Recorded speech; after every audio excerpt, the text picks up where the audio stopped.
Assalamualaikum warahmatullahi wabarakatuh. Kami dari kelompok 9 akan mempresentasikan hasil diskusi kami mengenai tanam paksa. Sebelumnya izinkan kami memperkenalkan diri. Saya Fahri Alisbulo. Saya Rizky Rahmat. Saya Nina Anggraini. Saya Viola Junior Desa.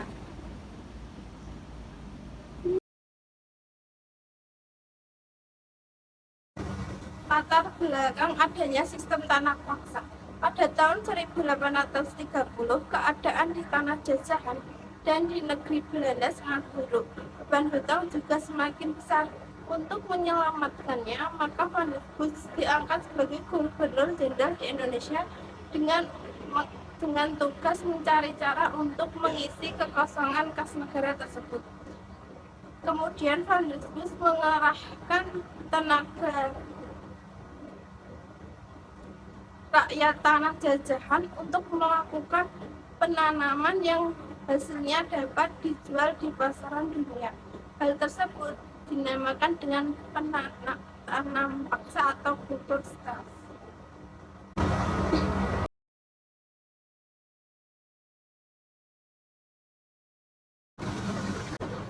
Sistem tanam paksa ini juga memiliki beberapa kebijakan, yaitu penduduk akan menyerahkan sebagian tanahnya untuk ditanami tanaman perdagangan.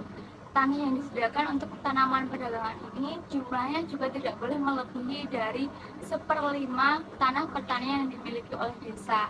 Pekerjaan yang dilakukan untuk mengelola tanaman perdagangan tidak boleh melebihi pekerjaan untuk tanaman padi bagian.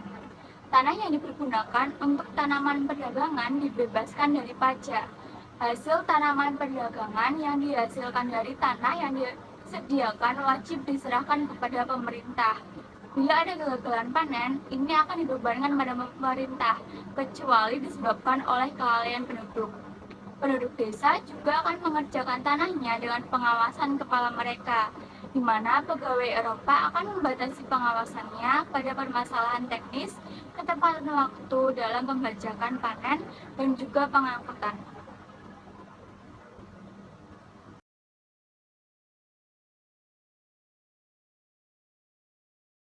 Praktik tanam paksa, utamanya yang terjadi di Pulau Jawa sejak abad ke-19 di daerah kekuasaan pemerintah kolonial atau di daerah gubernur. Tanam paksa mempengaruhi dua unsur pokok pertanian di Jawa, yaitu tanah dan tenaga kerja. Sistem ini memaksa penduduk pribumi Jawa untuk bekerja di perkebunan milik pemerintah kolonial yang menghasilkan komoditas seperti kopi, tembakau, dan tebu. Penduduk yang bekerja hanya diberi upah sedikit, bahkan ada yang tidak diberi upah sama sekali. Kemudian, ada beberapa daerah di Pulau Jawa yang terbebas dari praktik tanam paksa, yaitu yang pertama, Horston London, yang sekarang dikenal sebagai Kesunanan Surakarta dan Kesultanan Yogyakarta. Yang kedua, ada Pietersorg, yang sekarang disebut Kota Bogor. Dan yang ketiga, Particular Land, yaitu perkebunan atau perusahaan swasta yang dimiliki oleh pemerintah kolonial yang dijual di Nusantara atau dihadiahkan kepada pribumi yang dianggap berjasa oleh Belanda. Sedangkan daerah di luar Pulau Jawa, yaitu Pulau Sumatera, Sulawesi, Kalimantan, dan Papua, tidak ada praktik tanam paksa seperti di Jawa, tetapi lebih menekankan pada tanam bebas dan berkembang perkebunan partikulir. Maksudnya, pemerintah Belanda cenderung mendukung sistem perkebunan swasta atau perusahaan swasta yang membudidayakan tanaman komersial seperti kelapa sawit dan karet. Selanjutnya, ada kerja paksa. Kerja paksa berbeda dengan tanam paksa. Jika tanam paksa berfokus pada sektor perkebunan, kerja paksa lebih menekankan pada pembangunan dan infrastruktur. Ada 4 macam kerja paksa. Yang pertama, kerja wajib umum, yaitu pelayanan kerja untuk umum seperti pembuatan atau perbaikan jalan, pembangunan gedung perkantoran, dan penjagaan tawanan. Yang kedua, ada kerja wajib pancen, yaitu menyangkut tugas pelayanan kerja pertanian di tanah milik kepala-kepala pribumi.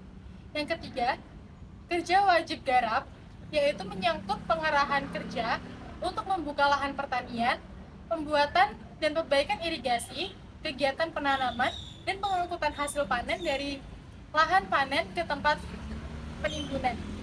Yang keempat, ada kerja wajib desa, menyangkut kerja untuk kepentingan desa seperti menjaga rumah kepala desa, dan membuat jalan desa.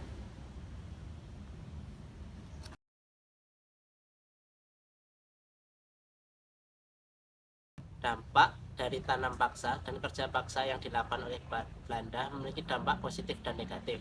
Namun kebanyakan dampak yang ditimbulkan adalah dampak negatif.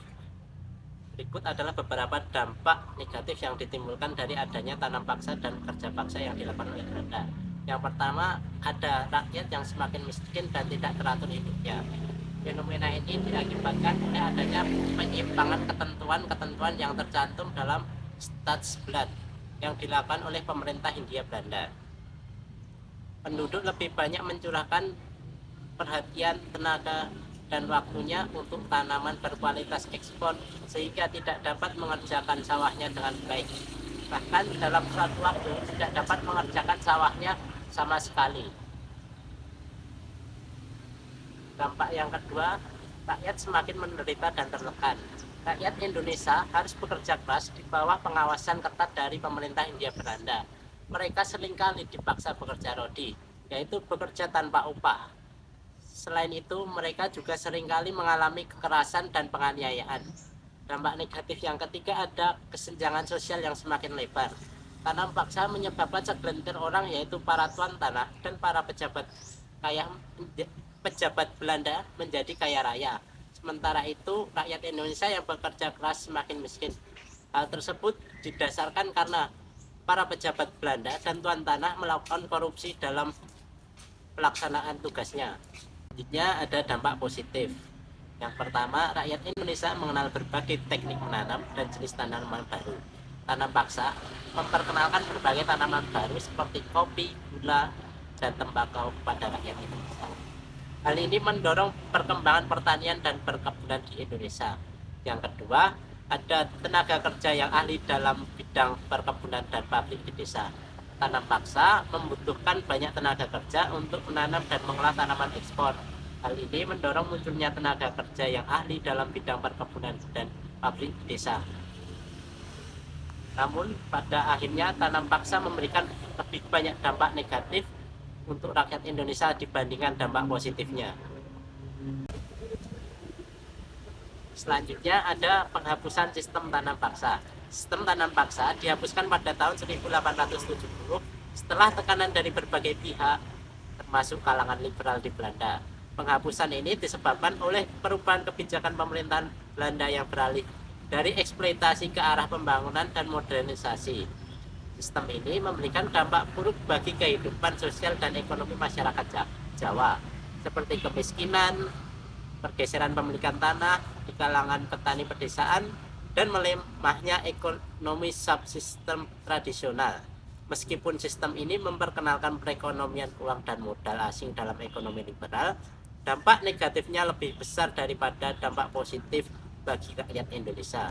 Sekian dari kelompok kami, bila ada salah mohon maaf. Wassalamualaikum warahmatullahi wabarakatuh.